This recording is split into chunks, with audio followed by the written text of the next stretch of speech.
Hey, what's going on everybody? Josh Quinones here, and today we're going to be doing a 4K video test with the Google Pixel 3a. Now, you will get the same results if you're filming on the 3a XL as well, because they both have the same exact camera. So if you're watching this video trying to decide if you should get this device strictly just because of the camera, and you can't decide between the 3a and the 3a XL, well, they both have the same camera, so no need to worry about that. But yes, we're going to be testing out the 4K video recording. Now, it only has the ability to record in 30 frames per second, so there is no option for 60 frames per second on the rear facing camera. Then when it comes to the front camera, it only has the ability to record at 1080p. So we'll be testing out the front facing camera as well, just so you can kind of get an idea of what the quality is going to be like when filming with that front facing camera. But for the most part, we're going to concentrate on the rear facing camera. Like I said, 4K video at 30 frames per second. We already know this device can take awesome photos. It is great when it comes to taking pictures, but when it comes to taking video, well,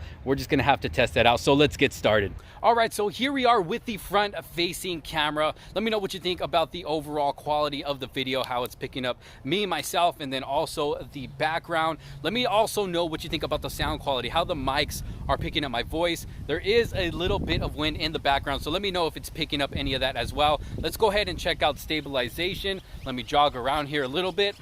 Let me know what you think about the stabilization. Go ahead and jog this way. There we go. So yeah, let me know your thoughts down below. All right, so here we are, 4K 30 frames per second with the rear facing camera. Let me go ahead and pan around a little bit here, just so you can get an idea of what the quality is going to be like when filming on the rear facing camera, like I said, in 4K. Let me go ahead and jog a little bit here so we can get an idea of what the stabilization is going to be like. There you go. Let me know what you think down in the comment sections below. This is just a nice steady jog. Now let me go ahead and do a really fast run here. Running a little fast so we can really put the stabilization to the test. Alrighty, so you already know how I do these videos. I'm gonna go ahead and get some more footage with this device, put together a little montage, so you guys enjoy and let me know what you think down in the comments below.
Alright, so I am back on the front facing camera. This has been my 4K video test with the Google Pixel 3a. I'm gonna let you all be the judge. Let me know what you think down in the comment sections below, what you thought about the whole quality of the video, the sound quality as well, and the stabilization. Thank you all so very much for watching. If you did like this video and find it helpful, make sure to leave a huge thumbs up on it. Don't forget to subscribe and hit that bell for notifications so you don't miss out on any other future videos to come. Thank you guys so much for watching. This is Josh Quinones. I will see you on the next one. Peace out.